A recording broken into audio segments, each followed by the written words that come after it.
So that's exactly what Prabhupada did in the 1950s. He came here to Vrindavan, and at the sacred temple of Srila Jiva Goswami, Radha Damodar Temple. Have you visited there this trip? So many of the acharyas have their samadhis there, bhajan kutir, like Srila Rupa Goswami. And the deities so many deities are there, not because they were originally there, but because the pujaris sold off all the other temples and land and combined all of the deities in one temple. That's another story. So Srila Prabhupada, when he came to live at Radha Damodar Temple, he was always thinking of how he could fulfill his spiritual master's instructions, and he decided to write. So he sat down, and if you study the Srimad Bhagavatam, you'll see that the entire philosophy of Krishna consciousness, Srila Prabhupada condensed into the first canto. Particularly in the introduction, he gave the entire life of Sri Chaitanya Mahaprabhu. So this was because he had a plan that he would write the books. He didn't know if they would ever be published because he was penniless at that time as a sannyasi. He would write the books for his own purification, and if they were published, and if he could go to the West to preach, he would bring those books with him. So that's exactly what happened. All of you live in Bombay? Srila Prabhupada called Bombay the most important city in India. Not only is it the financial center, it's also the cultural center. So Prabhupada went several times to Bombay, and he finally got his books printed by Srimati Sumati Morarji, who was the manager at that time of Scindia company. So that she also gave him a free ticket because he was determined to carry out his spiritual master's instructions. He was in his late 60s at that time, 68, 69 years old. But even at that late age, even if he was going to die on the path, he was going to do what his spiritual master asked him to do. So in August of 1965, he began his journey to America, and practically the only thing he took with him were trunks full of the Srimad Bhagavatam that he intended to distribute in America. He didn't know what was going to happen when he got there, but he knew that the Lord had some plan, and he was just the puppet in his spiritual master's and in Krishna's hands. So he went to America, and after 1 year of intense struggle and 2 heart attacks on the way, he was finally able to establish the ISKCON Society in New York City in 1966. At that time, because America was a very affluent country, and the children of that country, there was a big baby boom then. That was when we were all born, Prabhupada's disciples. And we had everything one could imagine materially, but our lives were still frustrated. So we were searching for some higher purpose in life, because we saw that our parents, they worked hard, they got all the things that they wanted for their family, and then after that, there was no real purpose other than working hard and getting the things you wanted materially. So we were all looking for something else in America because we already had everything material, and still there was no happiness. So Krishna sent Prabhupada to America at just the right time. And within 1 year, 2 years, he was able to attract hundreds and hundreds of disciples and start temples. He made his headquarters for ISKCON in Los Angeles, and he established the first deities there that are now called Rukmini Dwarkadish. And one day he was standing in front of Rukmini Dwarkadish, and suddenly Dwarkadish said to Prabhupada, "Go back to India." And Prabhupada explained this to 2 of his disciples, Brahmananda and Tamal Krishna Maharaj. Afterwards, we heard about this. So Prabhupada said to Dwarkadish, I can't go back to India. My Guru Maharaj has told me to preach in the West. My godbrothers are preaching in India. And Dwarkadish told him, no, I want you to go back to India. And I want to give you, I want you to preach in India now. So Prabhupada didn't want to do that. He said, I've just established so many temples here in America. Look at this beautiful temple you have. This is where I should be preaching.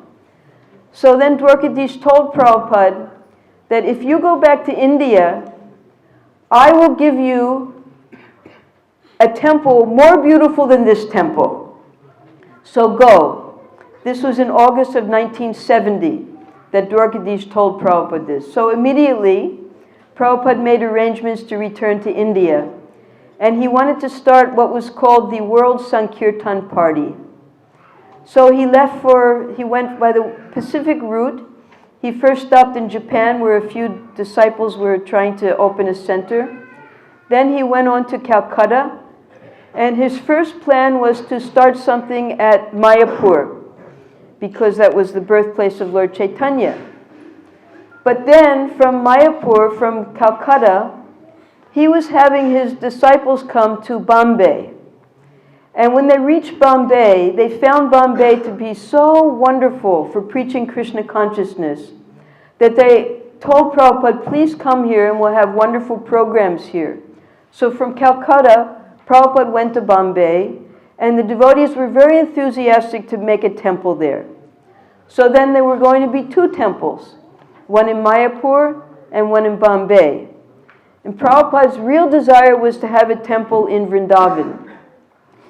He wanted the temple in Vrindavan because in Vrindavan, the Westerners weren't welcomed in the other temples. So he wanted to make what was called the American house. That was because he felt that his disciples needed their own temple where they could worship and where they were welcomed. So that meant 3 temples were on the burner. So not only one temple, but Krishna in the beginning gave Prabhupada 3 major temples.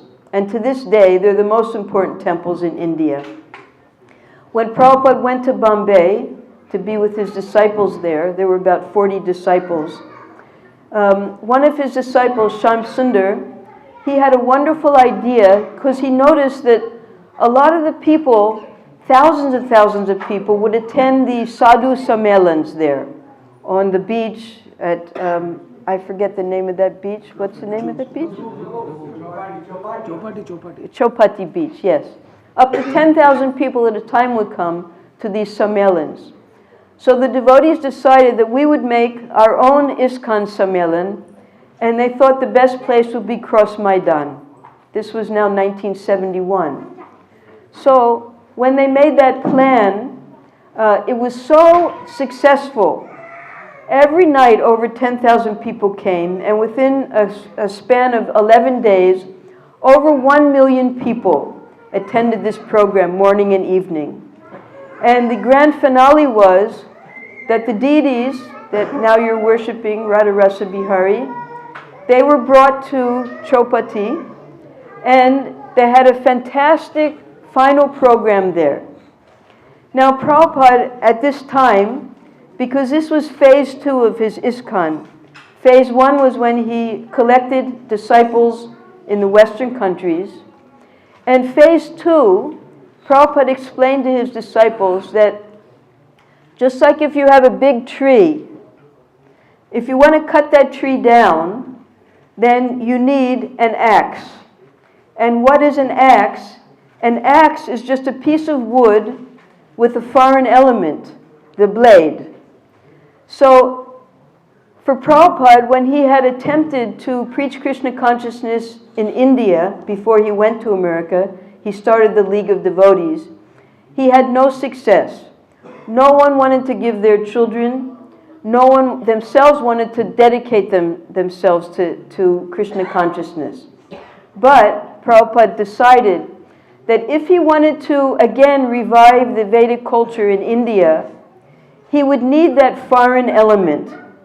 So he brought back his disciples from America, from England, from Germany, from Japan. He brought them here to India. And with the example that his foreign disciples were setting, the Indian people, particularly in Bombay, were highly impressed to see that these foreign sadhus had given up everything in Krishna's service. So this was the phase 2 of ISKCON, but that wasn't all. Prabhupada had a next phase, because when he was in Bombay, the Times of India, the Indian Express, the newspapers, they were following everything that Prabhupada and the devotees did. Very frequently, they would put articles, front page, all over the place, about where the devotees were doing their Sankirtan, and where their programs were, and how the people were reacting. And there were a lot of letters to the editors that Prabhupada would study very carefully. So in one letter, one gentleman, he challenged that, yes, it's very easy to make people Krishna conscious in India because that's their culture. But is Swami Bhaktivedanta sending anyone to Pakistan? So when Prabhupada read this, he decided that now we're going to take challenges, real risks. And he sent 2 disciples, one to East Pakistan, Gargamuni, and another disciple, Brahmananda, to West Pakistan to preach. Now, what they didn't know was that at that time, 1971, there's going to be a civil war. How many of you were alive at that time, 1971? Maybe you remember that war, particularly in Bombay.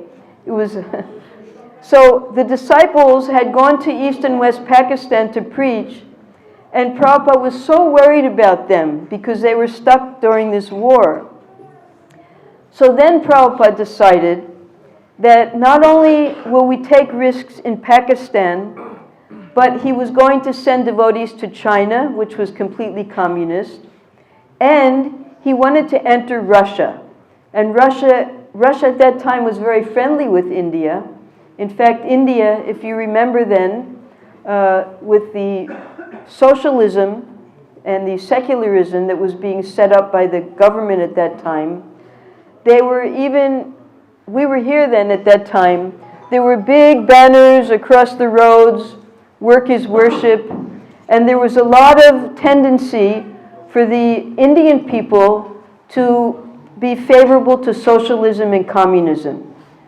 So Prabhupada wanted to devise some way that he could enter Russia and plant the seed of Krishna consciousness, which was practically an impossible endeavor. But he did it. Now, how did he do it there was a professor who was interested, he was a professor of Indian studies, and he wanted to invite Prabhupada to learn about the Vedas.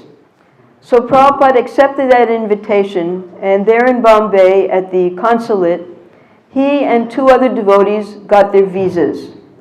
And in June of 1971, they went to Russia for the first time. They were given visas for 5 days only.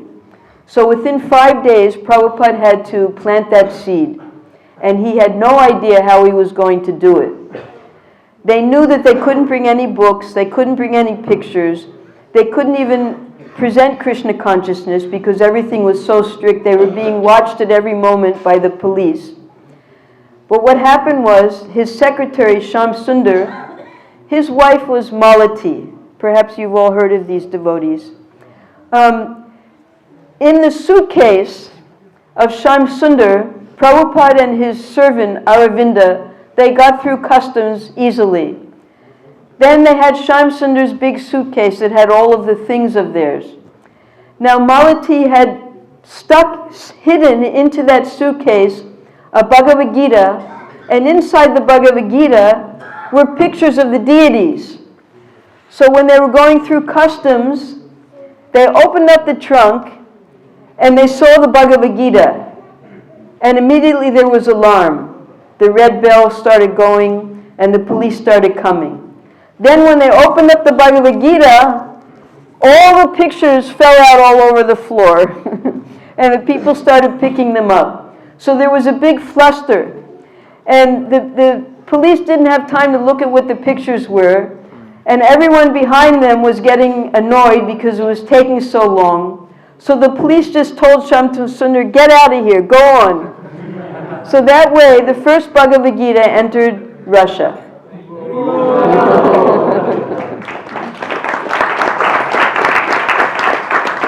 So they still weren't free.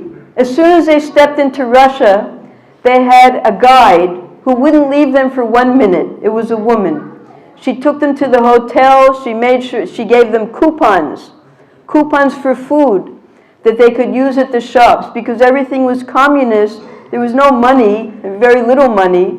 So they had to use these coupons to buy food. There was no food either. There were milk products, and Shamsundar was able to get 1 old cabbage and 3 potatoes for Prabhupada. And that first night, that was how they lived. Then finally, the next day, Prabhupada and Shamsundar went to the Red Square. Now the Red Square is where their leader, Lenin, is buried. And they keep his body in a tomb for everybody to come and have darshan. So and the people would wait overnight, stand in line to get in the morning time. So when Prabhupada saw this, actually tears came to his eyes. And he commented that every day we're seeing Krishna, and he's so beautiful playing his flute. And these poor people, all they have is a dead body to take darshan. So he later explained that there's a natural tendency to worship. Just as we are worshiping God, as we're worshiping Krishna, they also want to worship, but they're not allowed to worship God, so they're worshiping Lenin, this dead body. So on this takeoff, Prabhupada began to preach in Russia. He tried to preach to the scholars. The next day they went to the institute where Professor Katowski was. He met about 4 of the professors, but they were so afraid to even hear what Prabhupada was saying.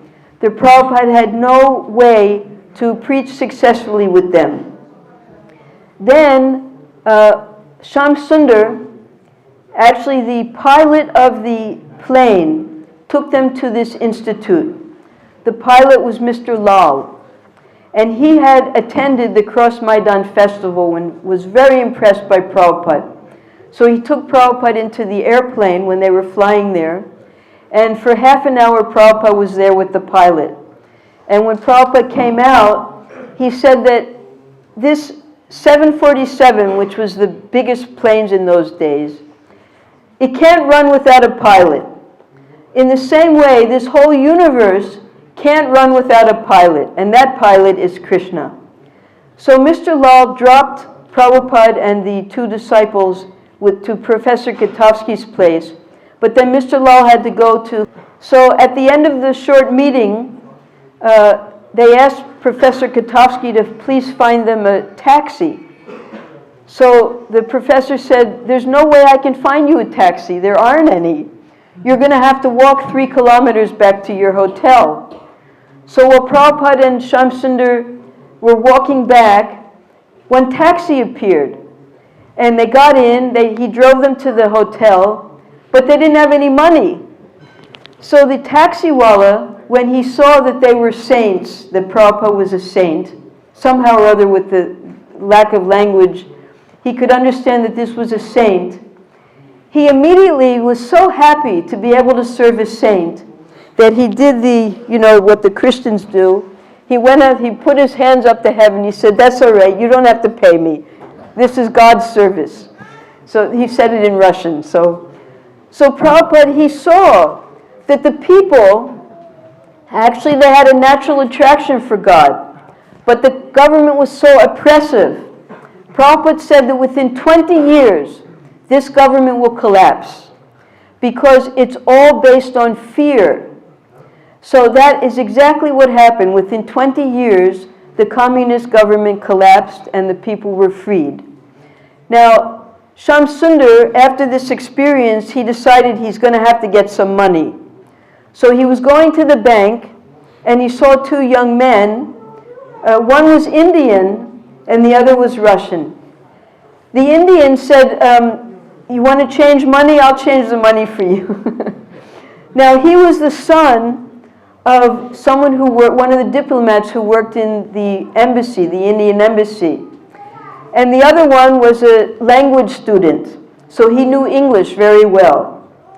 So the first one, his name was Madhukar. When Shamsundar didn't want to change money with him, he wasn't interested anymore.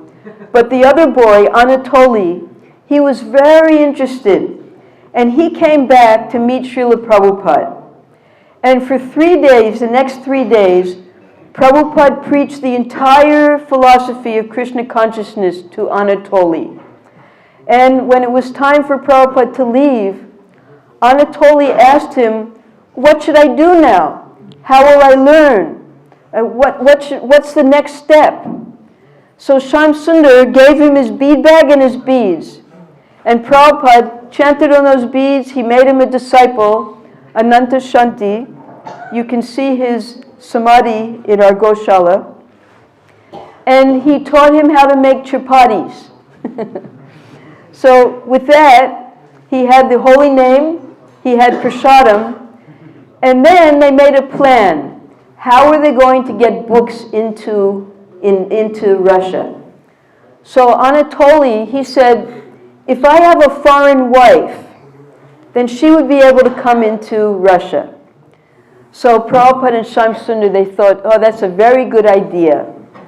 So when they got on the plane, Prabhupada asked Shamsundar, now who is going to be the wife of this Anatoly, Ananta Shanti?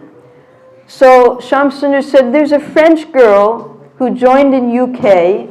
I think she would be the right person. And Prabhupada said, yes, that's exactly the person I was thinking of. So they made a secret plan that she was going to marry Ananta Shanti and in that way bring books in. At the same time, Madhukar had come one night and he brought his father, Mr. Tandon.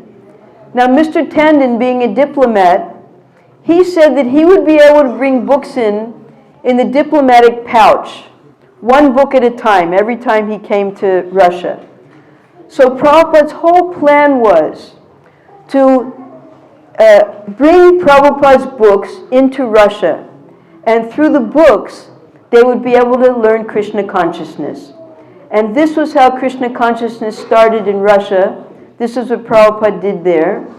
And you see now here if you go to the Holy Dhams, I don't know if it's happened in Bombay. You have many Russian devotees there in Bombay? No, here practically, in Vrindavan it comes in waves. First there were the American British devotees, then there were the Italian devotees, then now there's the Russian devotees. And soon to come, it's already happened in Mayapur, the Chinese devotees. So this is the wonderful world of Krishna consciousness. Prabhupada has such a wonderful plan, and his plan was, just as the communists, they want a utopian classless society. But according to this particular verse that we read today in the Bhagavad Gita, it's impossible to have a classless society because the swabhav of every person is being dictated by the three modes of nature. And these four classes you will always find. So Prabhupada gave the example that when he was giving the lecture in this verse in Sweden, he said that I went to Russia and I saw that the women, they're sweeping the streets, and one man is going by in the car who's a big leader, and he's just watching the women. So even in the so-called classless society of communism, there are always classes of the professors, of the administrators, of the business people, and of the workers. So they're pretending that they can make the world classless, but because of the laws of nature, it is an impossible thing. So Prabhupada's idea of utopia was Ram Rajya. And Prabhupada said that Ram Rajya was not only in the time of Lord Ramachandra. When Krishna installed Yudhisthira Maharaj, he also established that Ram Rajya. It was utopian at that time. Even amongst the animals, there was no envy. And everything was flourishing. The trees, the animals, the people, the world was in perfect harmony because everything was centered around Krishna. So this was the plan that Prabhupada wanted for the entire world. And by spreading Krishna consciousness in every country, by sending his disciples everywhere, this phase 3 is now successful. His last aim before he left this world was to establish Varnashram Dharma. Because most people, they're not able to give up all their material desires and become full-time devotees. But through the Varnashram system, they can gradually become purified, and by the work that they're doing, they can serve Krishna successfully. So Prabhupada set up what was called the Gita Nagari project in America, and now our goal as following Srila Prabhupada is, whatever our swabhav is, whatever our inclination is, we do our work, and we do that work for Krishna. That's Naishkam Karma Yoga. So we don't have to give up everything. We have our families, we have our responsibilities, but we should give up the fruits of our work and offer them to Krishna. And then, eventually, we'll become purified to the point where when we are finished with our family responsibilities, then we can take up Krishna consciousness full-time. Now, when Prabhupada brought the devotees to Vrindavan for the first time, the devotees were very surprised to see the condition of the holy Dham. And they asked Prabhupada that, Prabhupada, you said that this place is none different from Goloka Vrindavan, but we see people dying, we see people sick, we see so many things that probably don't go on in the spiritual world, so how is it? And Prabhupada said that covering is Yoga Maya. Yoga Maya, in order to repel the impersonalists and the atheists, makes a covering so that they won't want to be in Vrindavan. Rather, they're attracted to places like New York City because they're interested in material enjoyment. But Prabhupada explained that Vrindavan is so purifying that even the animals, they get liberated at the end of their short lives. So with our material vision, we may see some discrepancies within Vrindavan, but Vrindavan is always purifying and is always the topmost place because Krishna, this is his home. Whenever he comes to the material world, this is where he comes. And when he leaves the material world, he takes everything with him. Just like when a governor travels to his circuit houses. So this is the place where Krishna comes. Anyone who can do service here, anyone who can live here, especially anyone who's born here, they all get that facility for complete liberation. So while you're here in the Holy Dham, we hope you get that opportunity by chanting Hare Krishna, by doing whatever service is possible, and by always remembering that this is Krishna's eternal abode. It's none different from Goloka Vrindavan because this is where Krishna lives when he's here. And if I can just do some service, that'll be to my eternal benefit. Thank you very much. Hare Krishna.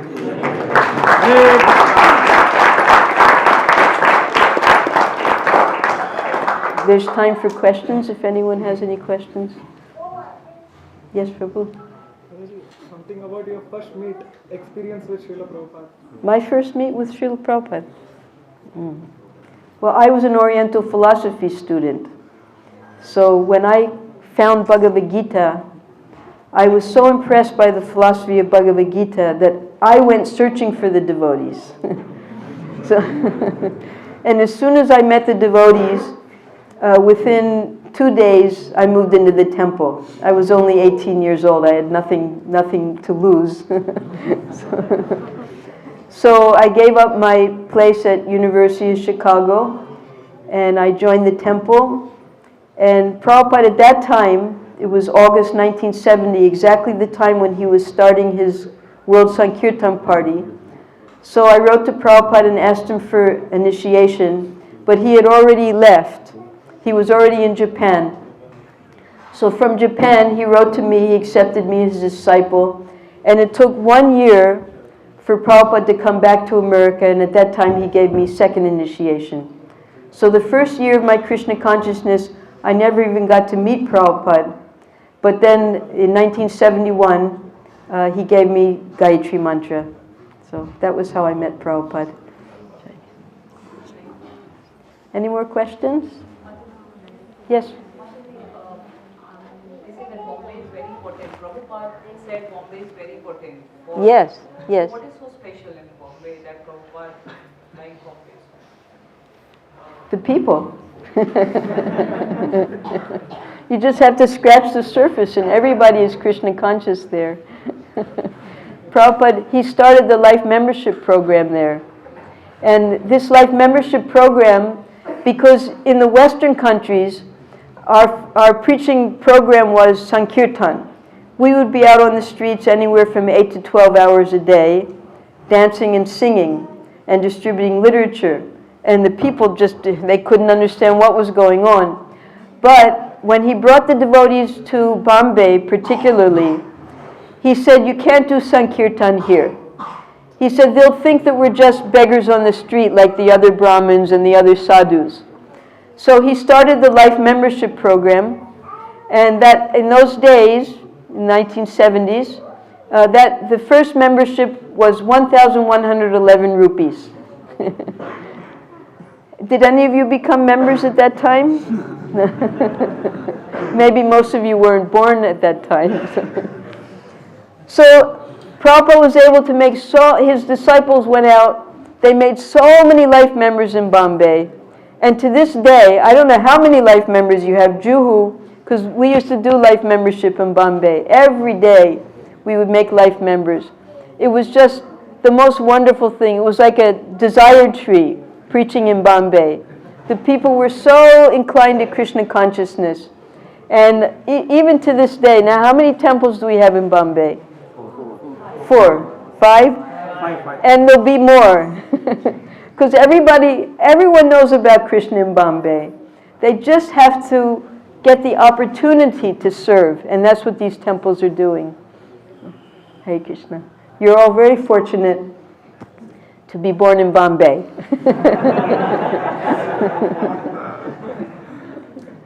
And Juhu's especially, that was Prabhupada, he worked so hard to get that Juhu temple. You can read about it in the Prabhupada Lilamrita with Mr. Nair. We used to live there in the with the shack and serve Radharasa Bihari. Prabhupada sent us there to distribute his books. When the first books came to Bombay, this was 1974, the first shipment of books, Prabhupada sent us there. And he told me to clear the stock. So every night he trained us how to distribute books. And he would send us to all the different colleges where he used to preach. And finally, one night we found the original Srimad Bhagavatams in the Elphinstone College that Prabhupada had put there about, how many years before? 10 years earlier. So we were just following in Prabhupada's footsteps there, preaching in Bombay. And you're all so fortunate that you get to continue with that wave of Krishna consciousness, carry on where Prabhupada left off. Okay, any more questions? Yes, Prabhu. Thank you for a wonderful class. I want to understand the mood of devotees like senior disciples such as you, and many of them who contemplate me got it very easy. But many senior disciples have just their life, they completely dedicated their life in a complete different, living completely different way. Yeah. So how did that faith develop? How did that faith develop in the devotees? Like It was all Srila Prabhupada by his potency. Because he had a mission, and as his disciples, our only purpose in life was to assist him in his mission. We had no other life. So Because we had nothing else, as I explained before, we already had everything materially. So when we met Srila Prabhupada and surrendered to him, our whole life just became serving Prabhupada and assisting him. We had nothing else to do but to serve Prabhupada. And Prabhupada, he used to tell us that my Guru Maharaj has sent you to help me. So he would thank us. And we felt, of course the devotees didn't feel that way. He had saved our lives. All right, I think there's some prasadam for everybody.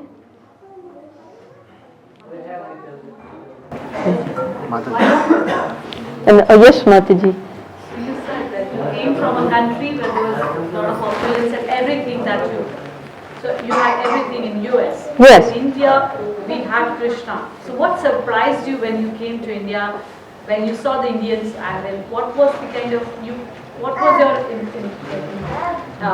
impression, and what did you see in India? How did you find the Krishna consciousness of India? Well, for me, I came directly to Vrindavan. I've been here since then, since 1974. And for me, it was coming home, because this is our eternal home. Anytime we come to Vrindavan, this is our eternal home. This is where we all belong. But we're out on preaching missions. So that's the way, for the devotees, the holy dhams, for any devotee, whether they're born, wherever they're born, this is their eternal home. So when we come to the dhams and we see the places of Krishna and Lord Chaitanya's pastimes, then we just want to enter into that life. But Prabhupada explains that because that was why he started this festival program. He started the Mayapur Vrindavan festival. So the devotees, they're out all year preaching, but once a year they all come together. It's just about to start now in Mayapur. Of course, in those days, all the devotees meant about 450 devotees. Now it's over 10,000 devotees that come every year. So he did that so they could recharge their batteries. So India, being such a holy place, so many pastimes, so many incarnations of the Lord, coming to India for us was just like entering the spiritual world. So, Hare Krishna.